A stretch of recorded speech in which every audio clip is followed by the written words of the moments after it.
Alhamdulillah, alhamdulillahilladzi lam yazal bisifatil kamali muttasifa wa bi asari rububiyyatihi wa alaihi ila ibadi muta'arrifa al-karim alladzi wa'ada man in anjasa wa wafa wa in usiya tajawaza wa afa. Fasubhanahu min ilahin ahata ilman bijami'il kainat ma zahara minha mahtafa wa ahsa 'alal ibadi a'malahum harfan harfa. Ahmadu subhanahu ala ma amma min ala'i wa wafa wa ashkuruhu ala taradufi imtinani wa ala sawabi alaihi wa huwa hasbuna fi kulli halin wa kafa. Wa asyhadu an la ilaha illallah wahdahu la syarika lah syahadatan man nazzaha rabbahu an syirki wa nafa wa aqarra lahu bil wahdaniyati mu'tarifa.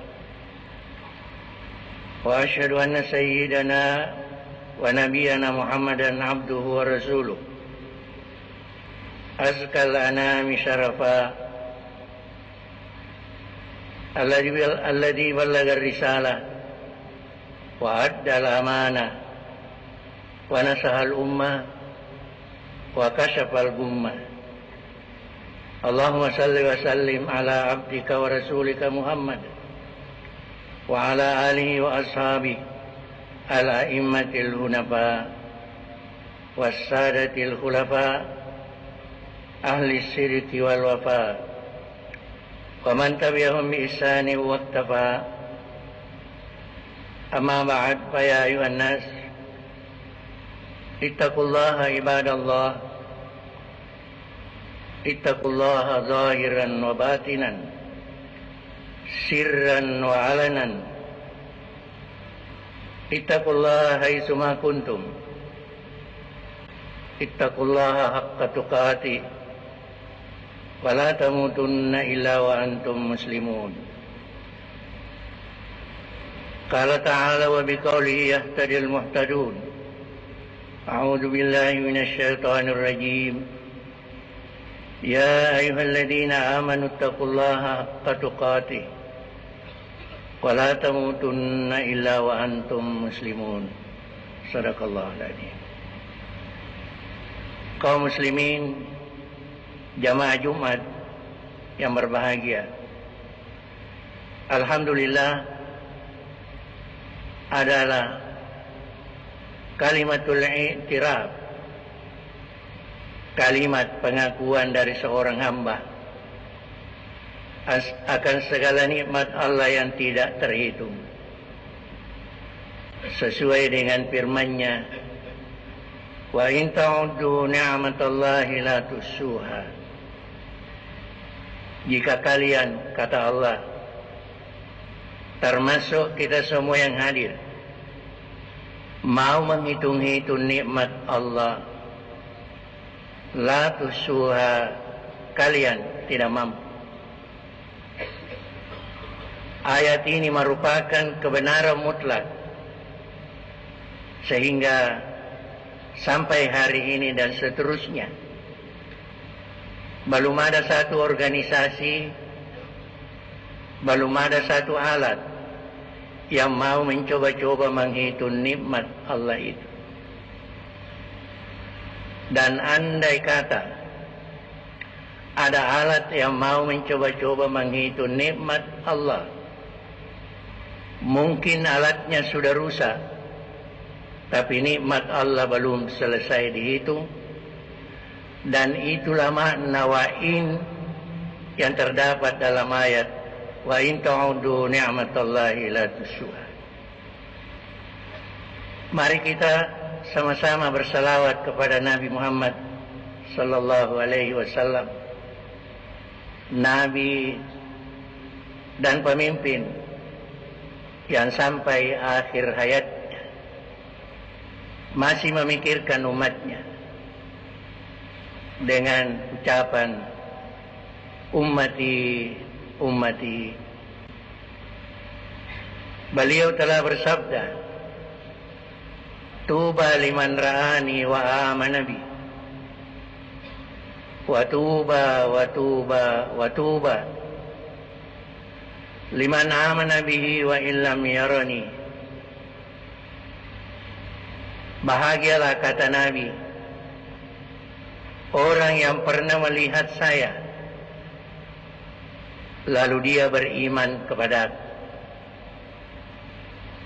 Tapi lebih bahagia lagi, lebih bahagia lagi, lebih bahagia lagi, kata Nabi, orang yang beriman kepada sekalipun tidak pernah melihat saya. Kitalah semua yang hadir hari ini. Lalu timbul pertanyaan, bagaimana Abu Jahil, orang yang hari-hari melihat Muhammad, tapi Abu Jahil sudah ditetapkan orang yang celaka? Jawabannya ialah, betul Abu Jahil hari-hari melihat Muhammad, tapi Abu Jahil tidak pernah melihat Nabi Muhammad. Yang dilihat oleh Abu Jahil hanya Muhammad, tapi Abu Jahil tidak pernah melihat Nabi Muhammad. Itulah sebabnya dia digelar Abu Jahlin, bapaknya orang bodoh. Apakah Abu Jahil orang bodoh dalam pengertian ilmu? Tidak. Abu Jahil adalah orang yang pintar, tapi ia diberi gelar bapaknya orang bodoh karena Abu Jahil mengerti kebenaran, tapi dia sendiri menginjak-injak kebenaran itu. Kalau demikian, jahiliyah sebenarnya tidak diikat oleh waktu dan tempat. Tapi kapan ada orang mengerti kebenaran, tapi dia sendiri menginjak-injak kebenaran itu, itulah Abu Jahil. Dari mimbar Masjid Istiqlal,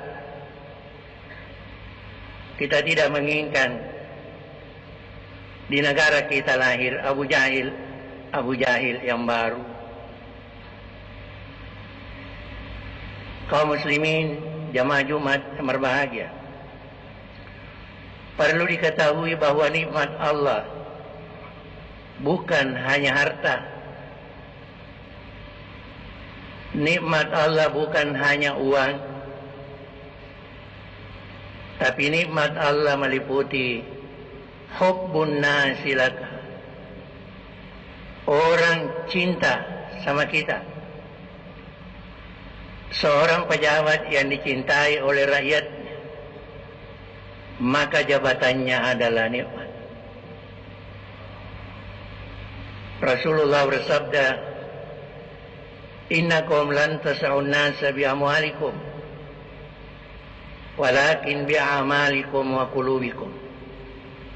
Kalian, terutama para pemimpin, engkau tidak bisa menarik simpati rakyat bi amwalikum dengan hartamu, tapi kalian hanya bisa menarik simpati rakyat dengan amalmu dan budi pekertimu yang luhur.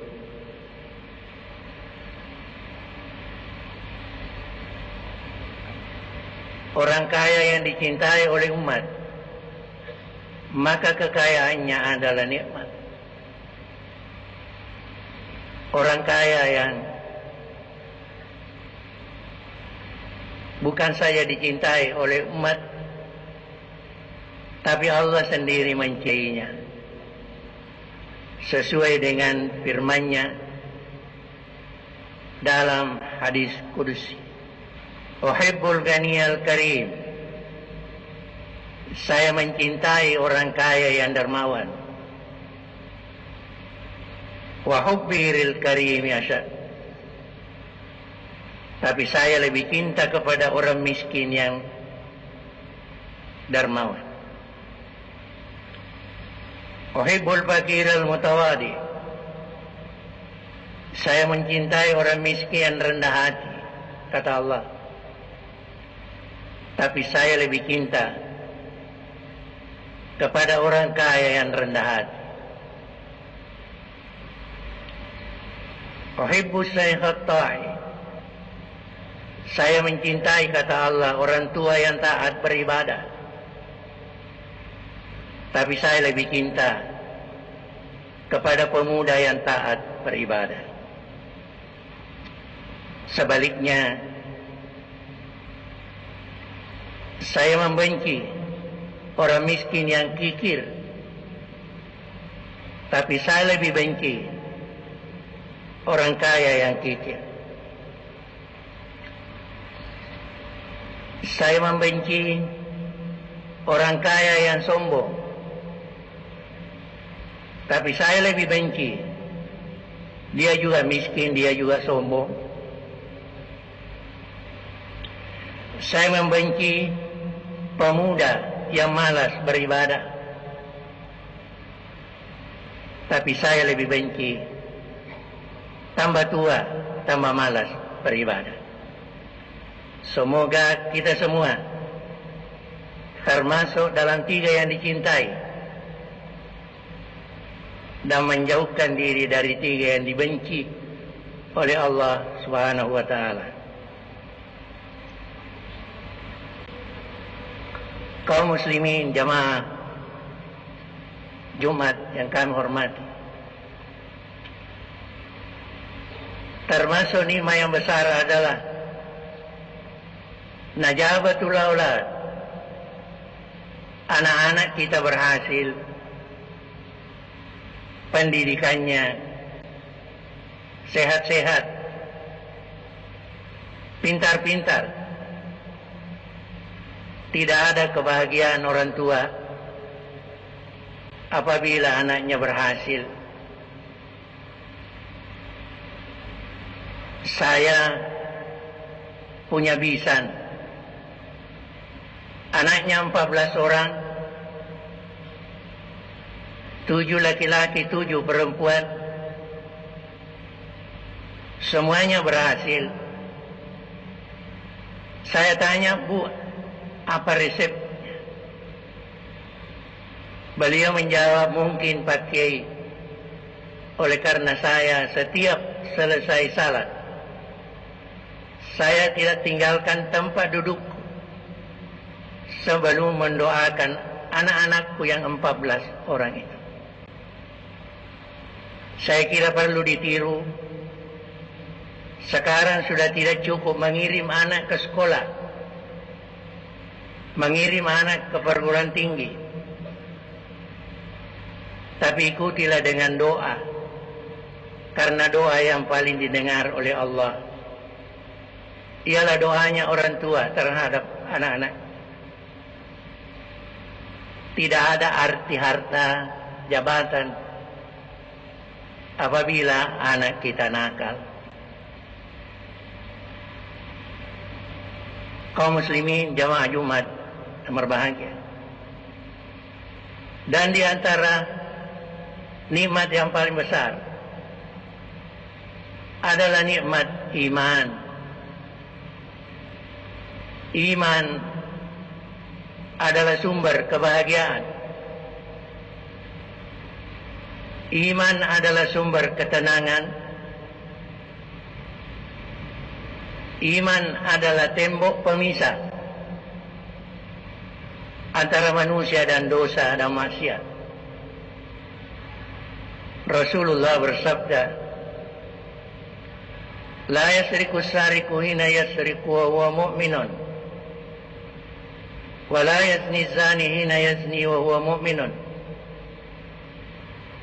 wa la yasrabul khamra hina yasrabuha wa mu'minun." Maka tidak mencuri seorang pencuri selama masih beriman, tidak merampok seorang perampok selama masih beriman, tidak mencuri seorang pencuri selama masih beriman, tidak korupsi seorang koruptor selama masih beriman, dan tidak minum seorang peminum termasuk narkoba selama masih beriman.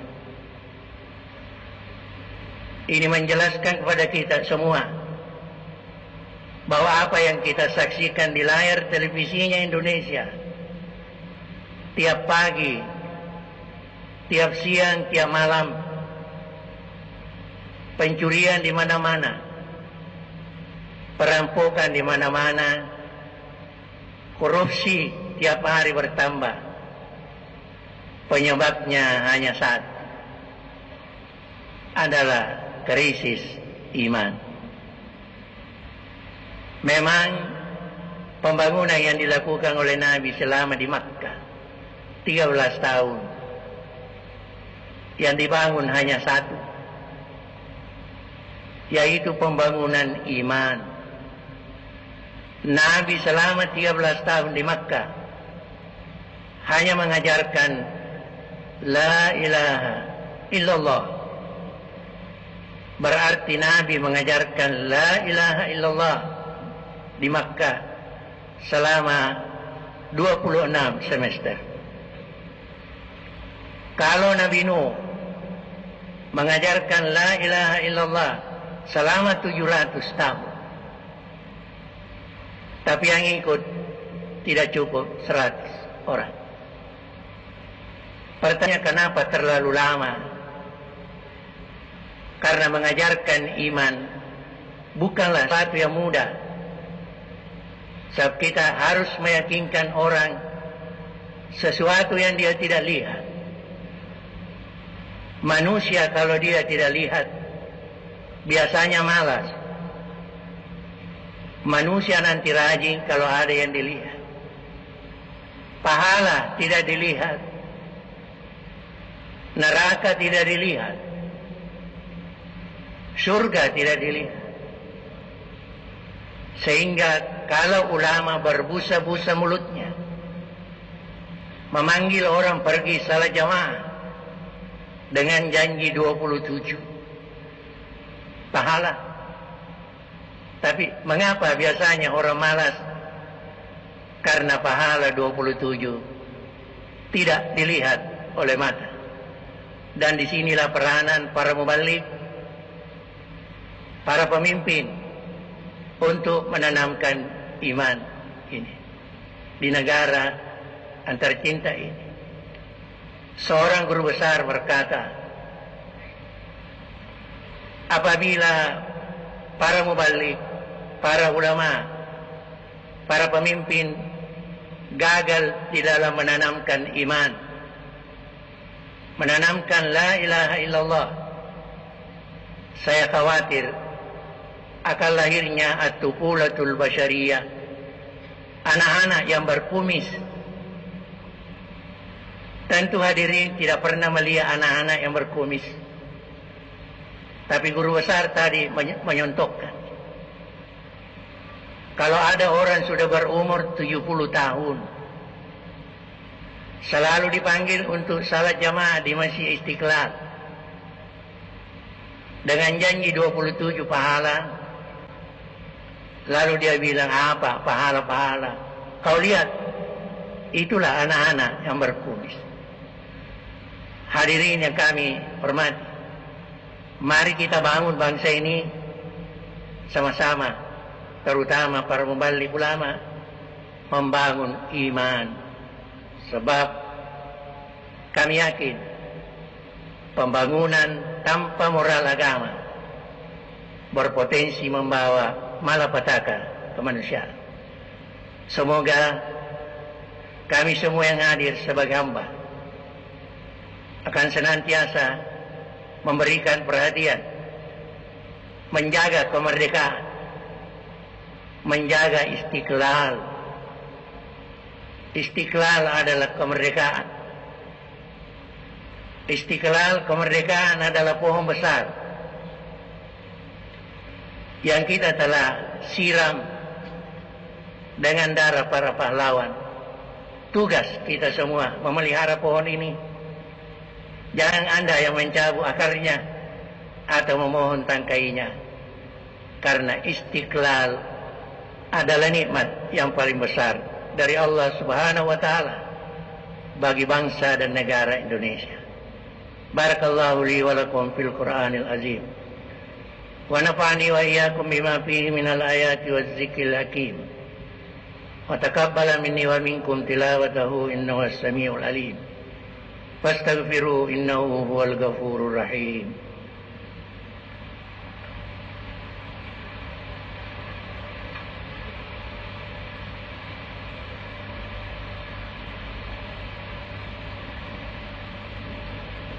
Alhamdulillahi hamdan kama amar.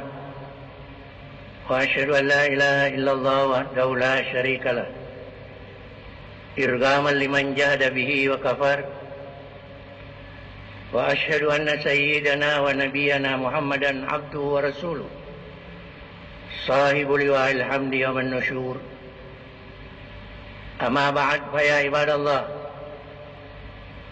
I'lamu anna Allah shalla ala nabiyhi qadima.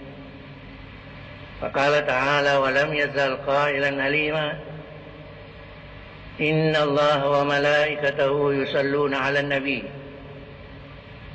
يا أيها الذين آمنوا صلوا عليه وسلموا تسليما اللهم صل وسلم على سيدنا محمد وعلى آل سيدنا محمد كما صليت وسلمت على سيدنا إبراهيم وعلى آل سيدنا إبراهيم في العالمين إنك حميد مجيد اللهم وارض عن الخلفاء الراشدين الذين قضوا بالحق وكانوا به يعدلون أبي بكر وعمر وعثمان وعلي وعن الستة المسممين لعشرة الكرام وعن سائر أصحاب نبيك أجمعين وعن التابعين وتابع التابعين ومن تبعهم إلى يوم الدين اللهم ادفع عنا الغلاء والوباء والربا والزنا والسلاسل والمحن وسوء الفتن ما ظهر منها وما بطن عن بلدنا هذا إندونيسيا وعن سائر بلاد المسلمين عامة يا رب العالمين اللهم انصر من نصر الدين وأهلك الكفرة والمشركين أعداءك أعداء الدين وعلي كلمتك إلى يوم الدين ربنا آتنا في الدنيا حسنة وفي الآخرة حسنة وقنا عذاب النار عباد الله إن الله يأمر بالعدل والإحسان وإيتاء ذي القربى وينهى عن الفحشاء والمنكر والبغي يعظكم لعلكم تذكرون فاذكروا الله العظيم يذكركم واسألوه من فضله يؤتكم ولذكر الله أكبر والله يعلم ما تصنعون أقم الصلاة الله أكبر